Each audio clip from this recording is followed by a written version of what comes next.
welcome to this week's episode of Pacific Indians Chatter. I am your host, Cody Kelly, and this week I am joined with the original co-host, Scott Brown. I'm back. Yep, we're back. We're going to wrap up the fall sports here. Not a lot on the docket, but then we'll preview the winter a little bit as we get ready to roll into that season. Yeah, it's getting exciting. It's that time of year where we all get busy again, and it's unfortunate that we have to wrap up the fall season with some of those teams that didn't get to go as far as they wanted to go, but we had some decent performances, and we'll talk a little bit about how football wrapped it up this year. Yeah, I've been enjoying my 4-day break between my fall sport into my winter sports season with girls basketball.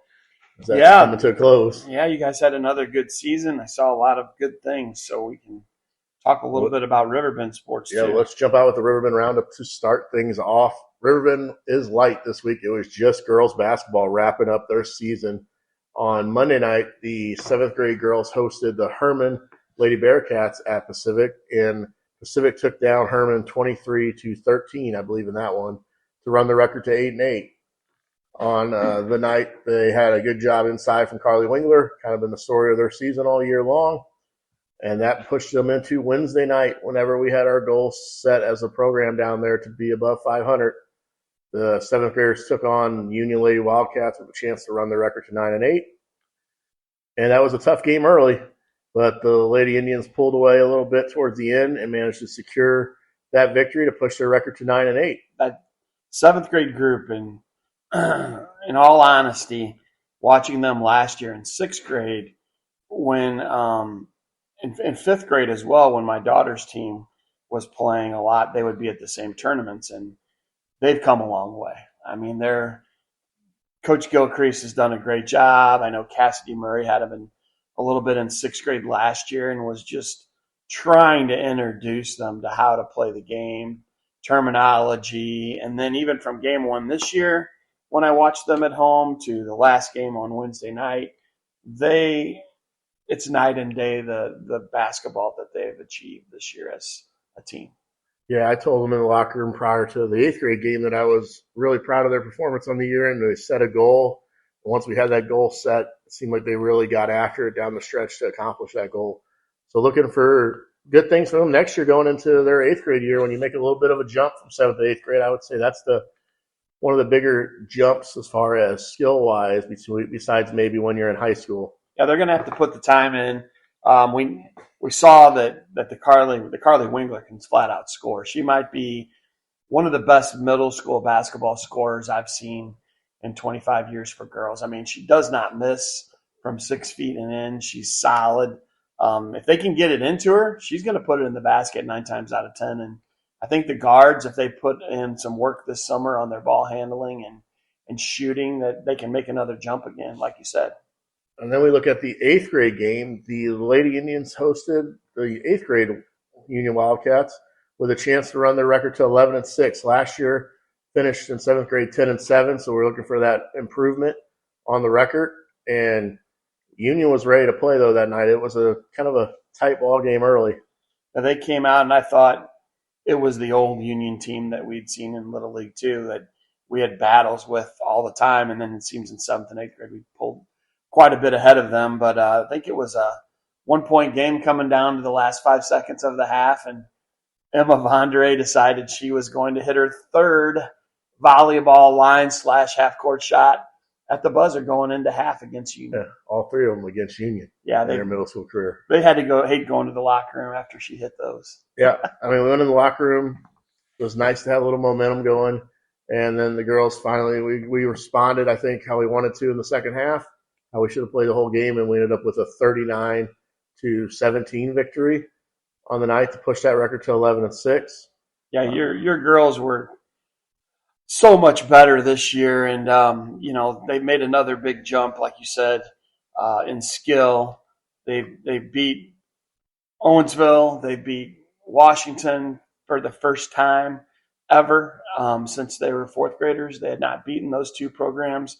They gave St. James a game for 2.5 quarters in the Owensville tournament. It just seems like they moved the ball better. They played better defense. When they didn't turn the ball over a lot, there wasn't anybody really that could beat them.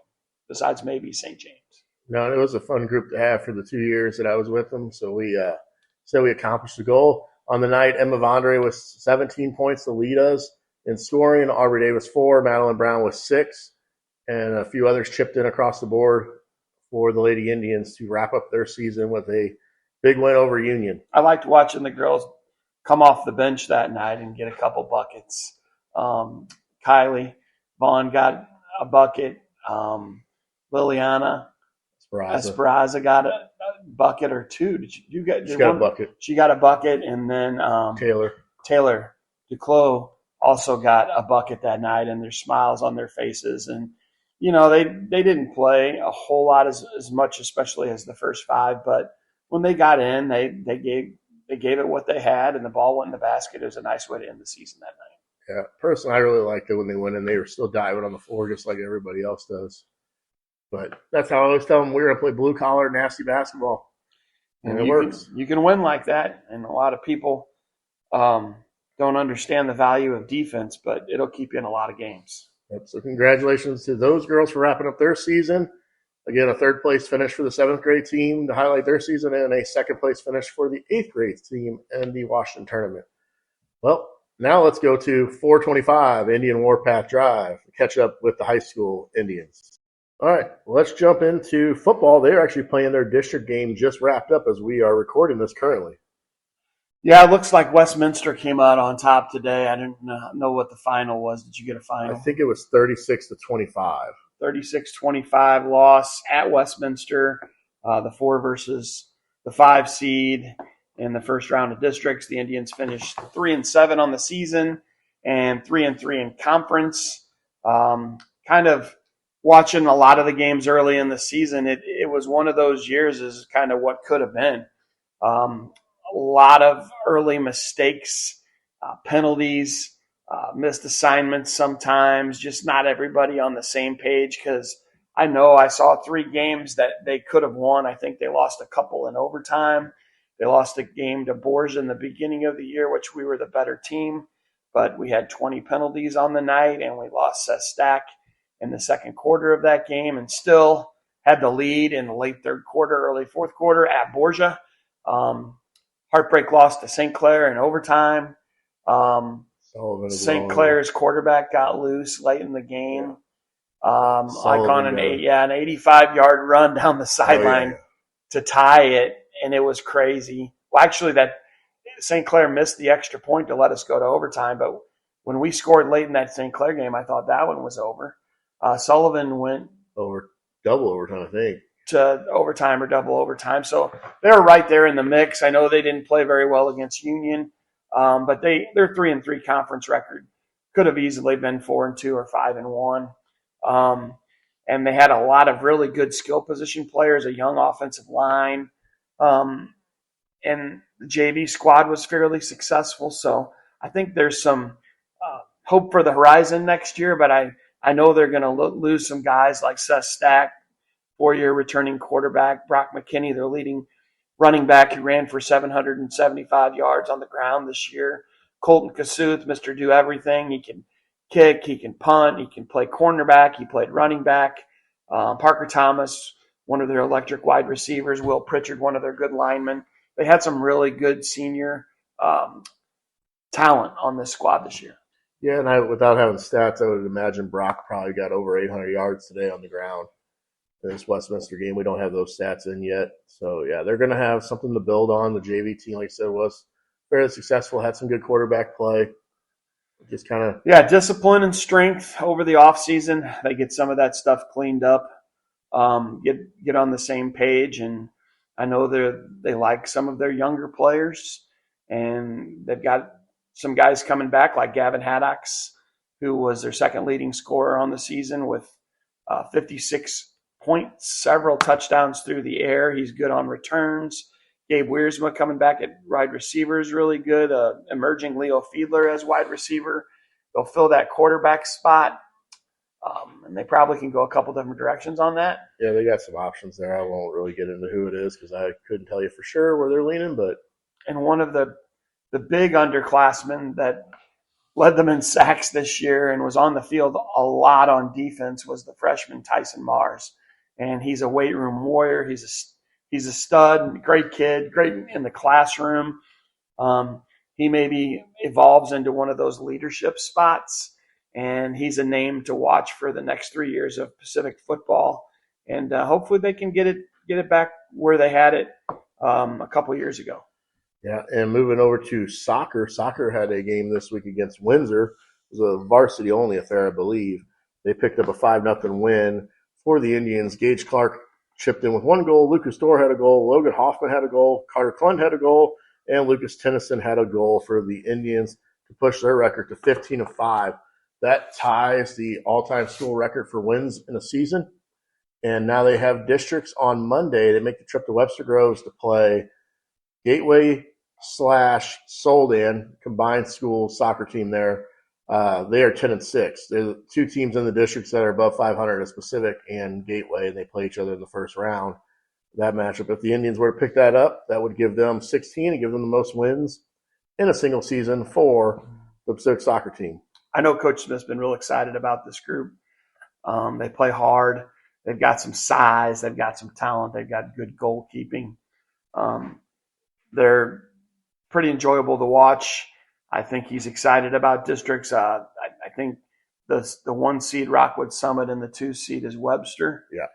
Have losing records. And if you look at the bracket, you're maybe a little in dismay, like why are they seated ahead of Pacific? But it's strength of schedule, right? Yeah, that's what I was told, strength of schedule. But to me, that big of a discrepancy is still really hard to overcome. It's a respect thing. We Yeah. fought for it for years in baseball in the bigger districts. We'd come in with a really good record, and people just didn't believe it until they got beat.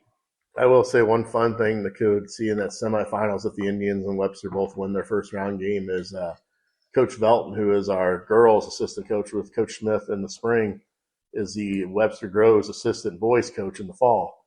Could be kind of fun to see those two sort of match up against each other. That'll be the precursor to Van Leer versus Van Leer in basketball this winter. Yes, so. that'd be kind of fun to see on the Pacific side of things. Yeah, good luck to the soccer team. Hopefully they can get a couple of district wins. And cross country's districts were today. We have 3 state qualifiers, it looks like. Ben Smith came in 5th, and that'll qualify him for state for the 4th year in a row. It's pretty impressive to do all 4 years. Yeah, shout out to his mom, Molly, and his dad, Eric, who is one of my friends, but he coaches track at Lafayette, and they're a big, big cross-country track family, and they're really excited to see Ben get back all the hard work that he's put in, but congrats to all 3 of those guys. Yeah, Dax Harrison, 14th, will also qualify, and Lucas Godfrey in 17th will qualify for the Indians to send themselves to state, which is at Mizzou, which is apparently a really fun track to run. So you're talking to Coach Swearjohn. So good luck to all of them. I hope one of them can get a medal this year. And as they look for a medal for the Indians up at the state tournament. Yeah. All right, now we're going to move on to a little winter preview here. We're going to talk boys basketball as the upcoming season is almost upon us. It starts on Monday afternoon. Hart Hillhouse back for his 3rd year at the helm of the Indians boys basketball program. I know he's excited. He's one of those guys that never takes any time off all summer. He was up in the gym. He's in the weight room. He doesn't sit still. He's thinking for ways to get his team better. And last year they were 10-17. The last time we saw the Indians, they lost to Webster Groves in the districts. And they had a really, really young team. I think last year's most significant senior they had was Parker Linder, who averaged 7 points and 4 rebounds. They'll look to replace his numbers, but they got senior Grant Orris back, who was injured last year in the middle, and I think he might slide right into those numbers that Parker Linder had last year. For Grant, he only was in 5 games before the injury, but he was averaging 5 points for the Indians in those 5 games, and as well as 4 rebounds. So if he could slide in and kind of keep those same numbers in that area, he will be able to help make up for the loss of Parker inside immediately. Also for the Indians, Parker Thomas will probably see an expanded role too this year inside too.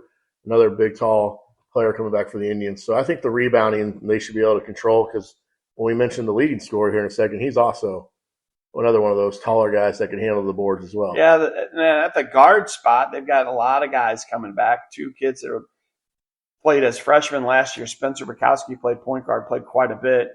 Gavin Haddock's played quite a bit towards the middle to the end of the year, and they've got a lot of promise. Logan Hoffman played last year as a sophomore. He'll be a junior guard that's going to get some things done for the Indians. And Cole Mahesky, another sophomore, this sophomore class is a pretty big basketball class, and they're also going to see maybe later in the year Colt Thompson comes in after playing maybe some JV, maybe not, and they're really strong with their youth and have a lot of depth coming up. Yeah, Colt was one of those that missed all last year due to injury, but then getting to see him work this summer, you could see that he was ready to go and really ready to work every time he was out there. And their leading scorer coming back kind of plays a hybrid 4 position. He can step out on the wing and play on the perimeter too, is Gage Clark. And this will be his senior season. Coming out of soccer, he'll probably be in pretty good shape. Last year, he had some pretty good numbers as a junior. He averaged right at 10.9, 11 points a game, over 5 rebounds. When Gage was usually good last year, we usually won. So kind of looking for some support for him. Maybe get a couple other guys pushing those double-digit numbers, and the Indians hopefully will have some more firepower on offense this year. Yeah, the Indians do have a little bit of a tough schedule early. They go to Rolla right out of the gate. Yeah. That'll be a tough one there. And then you have the Borgia tournament, which is always just seemingly to be good basketball no matter who it is that you're playing there. Yeah, I know Coach Chillhouse doesn't like to get off to slow starts, but, and they might play well and still come out of the first 3 or 4 games 2-2 or 1-3 and be playing well. I know Rolla's best player is committed to the University of Illinois, and he is a flat-out stud. So, it's a tough start for them. They'll get their feet underneath them, and then I expect them in December to get off and running. Yeah, so like I said, we talked about Hill House. I was with him all summer in the weight room and things, just to see the work and effort he puts into things they can run, different ways they can. I do like to give him some trouble because anytime he's like, hey, look at this play, I'm always like, what is there going to be, about 37 actions on this, different screens and things. But he's always working to make the guys better. And this year he's got a pretty good class coming back. He's still fairly young. Yeah, get out and see a boys basketball game this year. The JV games should be fun to watch. The varsity's, like I said, young and competitive, and they've got a little size, and they've got a lot of hard-nosed kids, and they should be fun to watch, and it's good entertainment to get to a basketball game this winter. Coach Gilcrease's first full season as the JV coach with the boys this year. I know he's looking forward to it. We said he was part of that girls' middle school season that just wrapped up, so he's getting ready to go on Monday too. He's chomping at the bit. It's that time of year. Now let's talk about Pacific girls basketball, which I think me and you are fairly familiar with as we are both on the coaching staff. Yeah, I think we've got a good handle on this one for sure. We'll try to give you guys a good preview here of the team as we run through it. The Lady Indians did not graduate anybody.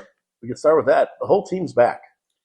We've got everybody back, that is for sure. Yeah, there was no seniors last year, a fairly young team. And, going to be fairly young again this year with just 3 or 4 seniors this year as we go into the season.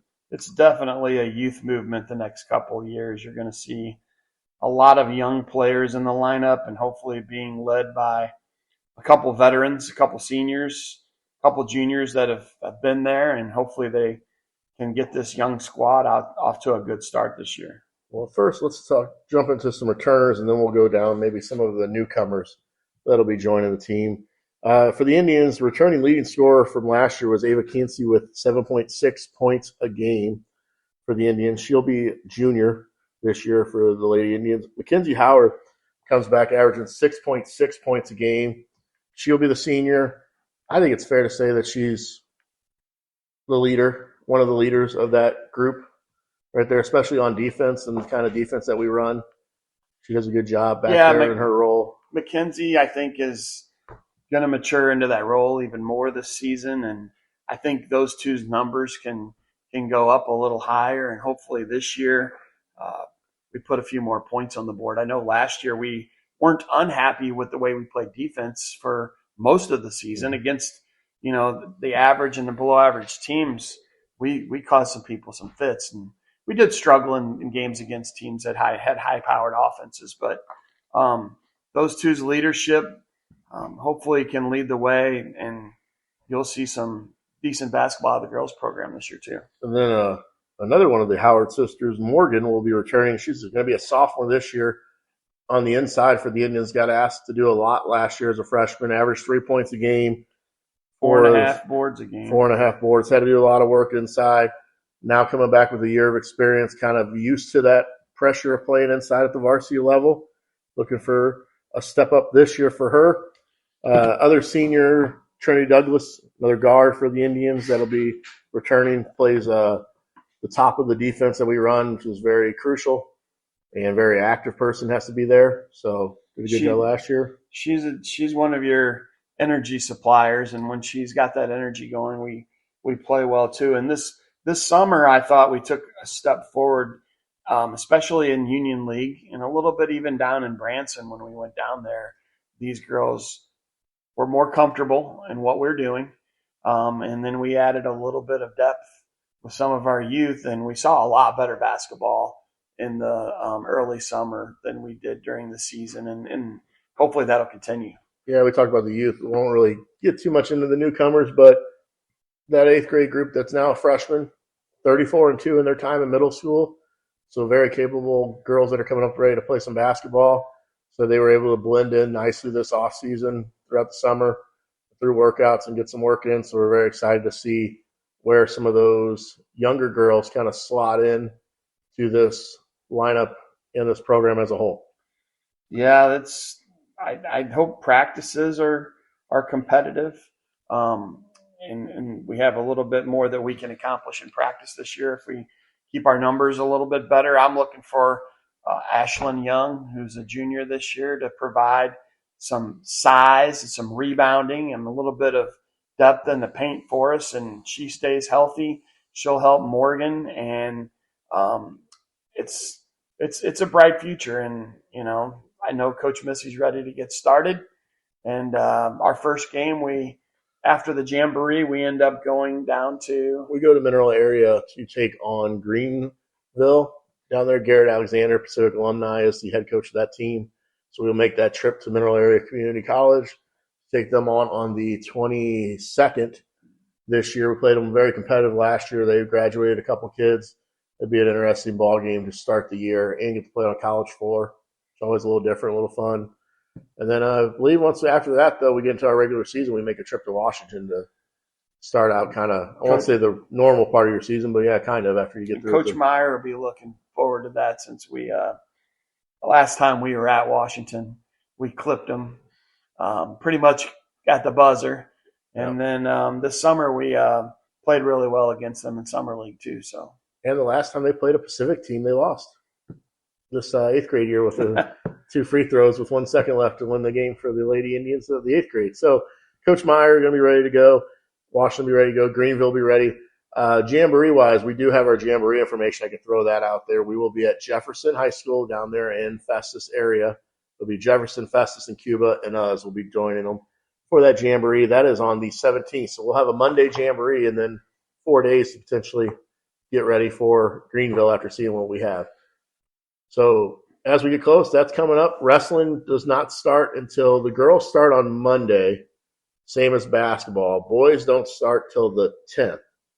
Not sure. Is that new this year? They did that last year. I don't know why. I think it's because they staggered the state tournament, so the girls is a week before the boys. So it just makes sense to change the season start date.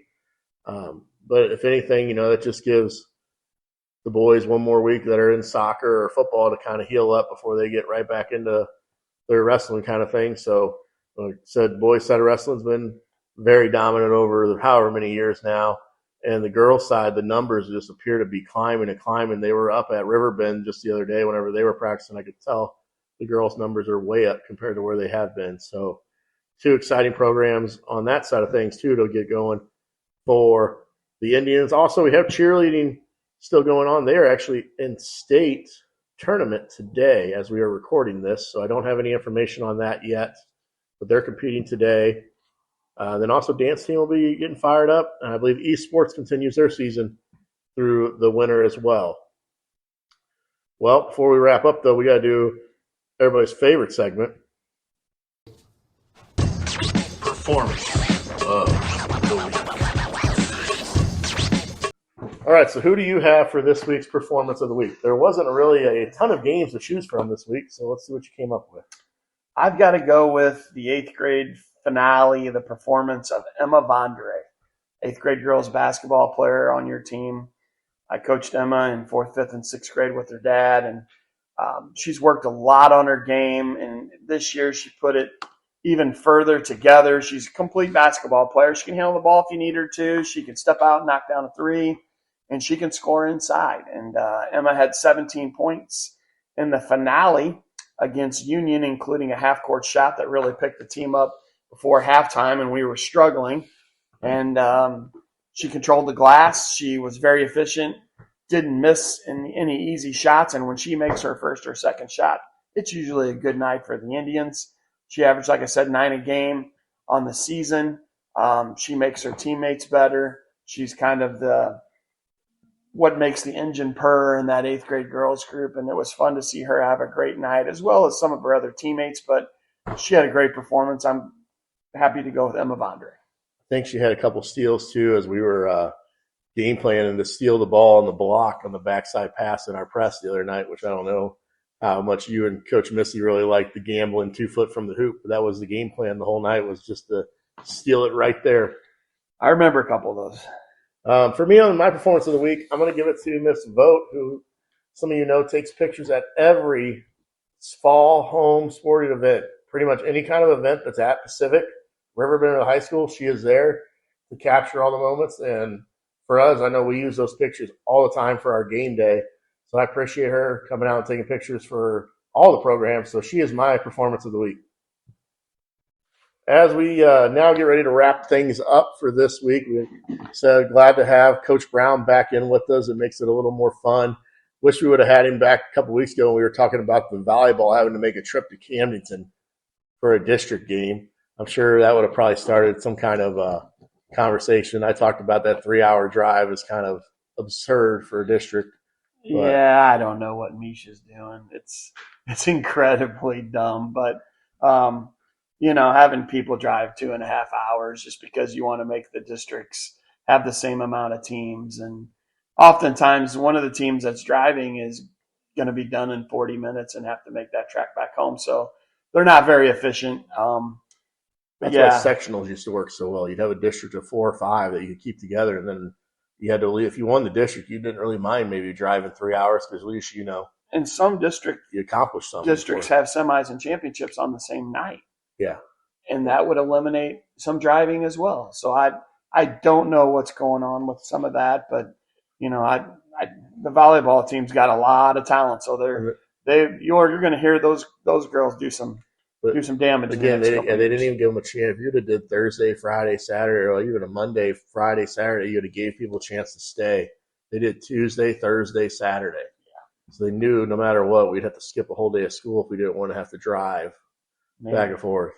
Maybe that was done on purpose. I mean, probably. If I was the host team and I'm fairly good and the other team's 3 hours away, I'm sure I'm going to use that to my advantage. But it is what it is. You got to play through it.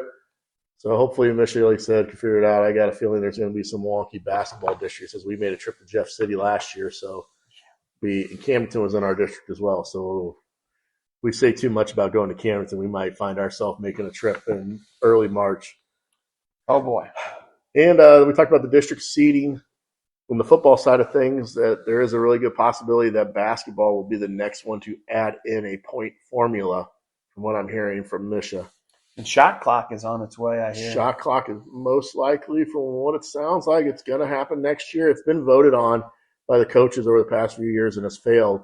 I think Misha's getting to the point now that they're just going to take the choice away and it's going to become a thing. I don't know how they implement it because it costs money. I got to think you probably have to give everybody like a 2-year probationary period or something to get it in. It would be kind of hard for me to see, like, you got to spend $10,000 right now on 2 clocks, and the clock operator is going to be the problem. Yeah, so all of our thousands of listeners out there, anybody that wants to help run the shot clock, I'm sure the coaches will be looking for somebody. If you want to run the clock this year, too, just come on and let us know. Always looking for some help.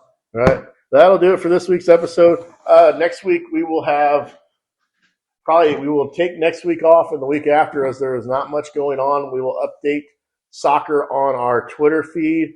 And like I said, girls basketball and boys basketball, November 21st for the boys and November 22nd for the girls. And we'll have some games to start reporting on after that. After Thanksgiving, we will be back with our next episode. Until then, keep up the chatter.